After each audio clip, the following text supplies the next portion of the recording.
সবাই মিলে দীর্ঘ 16 বছরেরও বেশি এই অনির্বাচিত এবং একটা নিপীড়নকারী সরকারের বিরুদ্ধে আমরা লড়াই করছিলাম। স্বৈরাচারের বিরুদ্ধে লড়াইয়ের একটা পর্যায়ে গিয়ে আমরা এক দফার আন্দোলন শুরু করেছিলাম এবং সেই এক দফা ছিল স্বৈরাচারের পতন এবং গণতন্ত্র পুনঃপ্রতিষ্ঠা। এই লড়াই জুলাই আগস্টে সর্বাত্মক একটা রূপ নেয় এবং সরকার, স্বৈরাচারী সরকার ফ্যাসিবাদে পরিণত হয় এবং সেই ফ্যাসিবাদী সরকারের পতন ঘটে 5ই আগস্ট। ফ্যাসিবাদের সরকারের প্রধান পালিয়ে যান। এখন আন্দোলনের একটা পর্যায়ের সমাপ্তি হয়েছে, আমরা সফল হয়েছি আল্লাহর মেহেরবানিতে, কিন্তু গণতন্ত্র পুনঃপ্রতিষ্ঠার কাজ এখনো অবশিষ্ট রয়েছে। এই অবস্থায় আমরা যারা দীর্ঘদিন আমাদের আন্দোলনের সাথী ছিলেন, আমরা একসাথে জোটবদ্ধভাবে আন্দোলন করেছি, যুগপৎ আন্দোলন করেছি এবং এই ফ্যাসিবাদ পতনে ইসলামিক দলগুলির মধ্যে যারা অত্যন্ত সক্রিয় ছিলেন তার মধ্যে অন্যতম বাংলাদেশ খেলাফত মজলিস। সেই খেলাফত মজলিসের মাননীয় আমির মহাসচিব সহ সিনিয়র নেতৃবৃন্দ এসেছিলেন।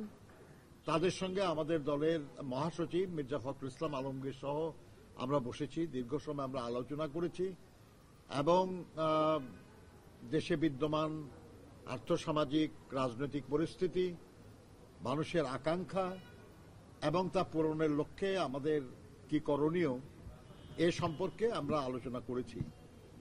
আমরা কখনোই আমাদের খুব একটা দ্বিমত কখনো না, আমরা একসাথে একমত হয়েই আন্দোলন করেছি বহু বছর ধরে।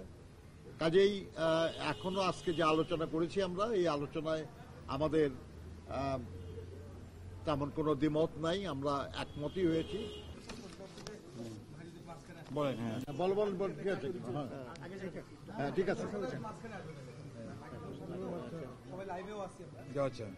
আপনার আজকে কিন্তু নিউজ এটাই প্রধান, ওটা এমন কিছু বলেন না যেটা দিয়ে নিউজ অন্য বদলে যায়।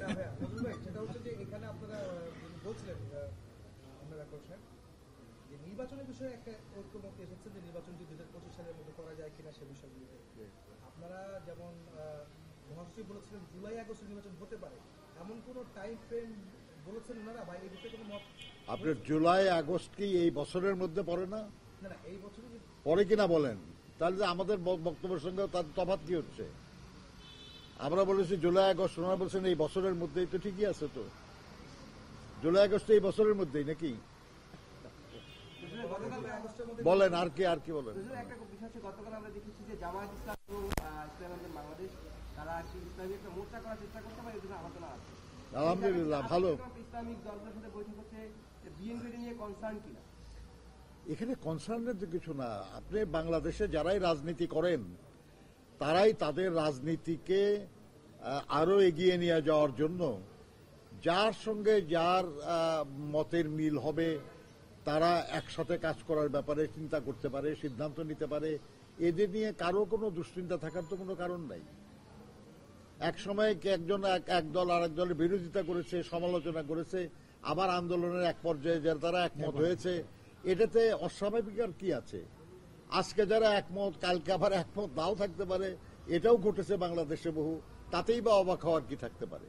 কাজে আমার মনে হয় এই বিষয়গুলি নিয়ে আমাদের দুশ্চিন্তাগ্রস্ত বা এটা নিয়ে কোনো মন্তব্য করার কোনো প্রয়োজন আছে বলে আমি মনে করি না। তারা তাদের রাজনৈতিক বিশ্বাস থেকে যা উচিত মনে করবেন তারা নিশ্চয়ই তা করবেন। ভাই, আপনারা তো এর আগে যুগপৎ আন্দোলন করেছেন, জাতীয় ঐক্যের জন্য আপনারা আলোচনা করেছেন এই 5ই আগস্টের আগে, এবং সেটা এখন ধারাবাহিক সেই আলোচনা করছেন ঐক্য বজায় রাখার জন্য। তো সেই ক্ষেত্রে কি আবারও নির্বাচনকে সামনে রেখে আপনাদের আবারও একটা জোট বা রাজনৈতিক জোট কিংবা নির্বাচনী জোট হতে যাচ্ছে কিনা? আমরা তো ঐক্যবদ্ধ আছি। আপনারা জানেন যে আমাদের ভারপ্রাপ্ত চেয়ারম্যান সাহেব অলরেডি ঘোষণা করেছিলেন যে যারাই আমরা এই ফ্যাসিবাদের বিরুদ্ধে আন্দোলনে রত আছি, আগামী দিনে আল্লাহর মেহেরবানিতে যদি জনগণের সেবা করার সুযোগ আল্লাহ আমাদেরকে দেয়, তাহলে যারাই আন্দোলন সংগ্রামে যুক্ত ছিল তাদের সবাইকে সাথে নিয়ে আমরা একযোগে ঐক্যবদ্ধভাবে এই দেশের জনগণের কল্যাণ করার জন্য চেষ্টা করব। কাজেই এক ধরনের জোট তো হয়েই আছে আমাদের মধ্যে। যারাই ফ্যাসিবাদের বিরুদ্ধে লড়াই করেছে, যারাই ফ্যাসিবাদের বিরুদ্ধে আন্দোলন করেছে, একযোগে তারা সবাই আমাদের আন্দোলনের যেমন সাথী ছিলেন, আগামী দিনগুলিতেও তারা আমাদের সাথে থাকবে। নির্বাচন তো আন্দোলনের একটা অংশ বলে আমরা মনে করি। আপনারা তো নির্বাচন চাচ্ছেন 25-এর মধ্যে, তো সম্ভাবনা দলগুলো তারা কি বলছে? নির্বাচনের দাবিতে রাজপথে নামা লাগতে পারে কিনা, এরকম কি কোনো আশঙ্কা? আপনি এই আলোচনা তো আমার মনে হয় এখনই গুরুত্বপূর্ণ না। আপনি একটা দাবি করেছেন, আপনার দাবি অগ্রাহ্য হলে, অযৌক্তিকভাবে অগ্রাহ্য হলে আন্দোলন সংগ্রাম তো হয়ই, অতীতেও হয়েছে, কিন্তু আপনার এটা তো অগ্রাহ্য কেউ করে নাই। কাজে এখনই আন্দোলনের প্রশ্ন আসতেছে কেন? গতকালকে মহাসচিব বলেছে যে তারা এই যথাযথ সংস্কারের পরেই নির্বাচন চায়, এখনই না, এরকম একটা শব্দ তিনি বলেছেন গতকালকে প্রেস ক্লাবে। আমরাও তো বলেছি যে সংস্কার তো আমরাও চাই, কিন্তু আমরা বলছি সব সংস্কার কখনোই শেষ করা যায় না। যে সংস্কার আজকে আমরা করব, এখন থেকে 2 বছর পরে হয়তো আমরাই সেই সংস্কারের আরেকটা সংস্কার করতে চাইব। আমরা বলেছি যে একটা অবাধ, সুষ্ঠু, নিরপেক্ষ নির্বাচনের মাধ্যমে জনগণের কাছে তার ক্ষমতা ফিরিয়ে দেওয়া হলো আমাদের এই সারা সময়টা, যে 16 বছর, বিশেষ করে জুলাই আগস্টের যে ছাত্র শ্রমিক গণঅভ্যুত্থান, তার আকাঙ্ক্ষা। সেই আকাঙ্ক্ষা পূরণের জন্য একটা জাতীয় নির্বাচন এবং জনগণের হাতে ক্ষমতা ফিরিয়ে দেওয়াটা জরুরি। এর জন্য যেসব সংস্কার প্রয়োজন, গুরুত্বপূর্ণ, এই সংস্কারগুলি তো আমরাও চাচ্ছি, এবং সেটা যত দ্রুত সম্ভব। এটাকে ঝুলিয়ে রাখা ঠিক হবে না।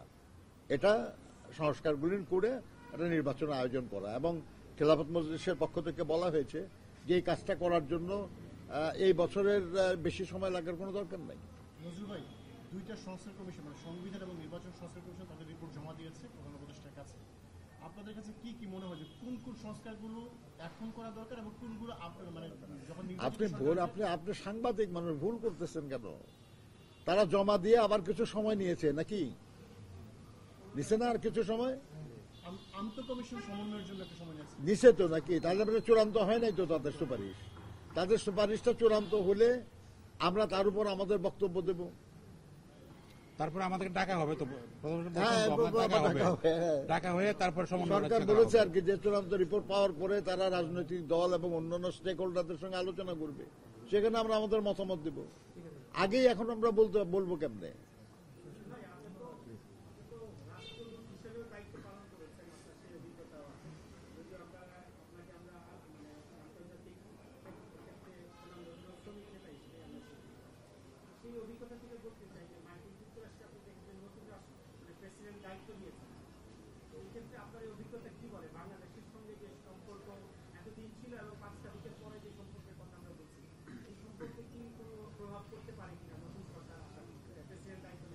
আপনি আজকের সঙ্গে এটা প্রাসঙ্গিক না। তারপর আপনি বলছেন, আমি বলি আপনাকে যে ব্যক্তি খুব বেশি মানে রাষ্ট্রীয় নীতি নির্ধারণে খুব বেশি প্রভাব ফেলে না, কিন্তু আমেরিকা এমন একটা রাষ্ট্র যেখানে রাষ্ট্রপতির ক্ষমতা খুব বেশি, মানে অত্যন্ত প্রভাবশালী আর কি।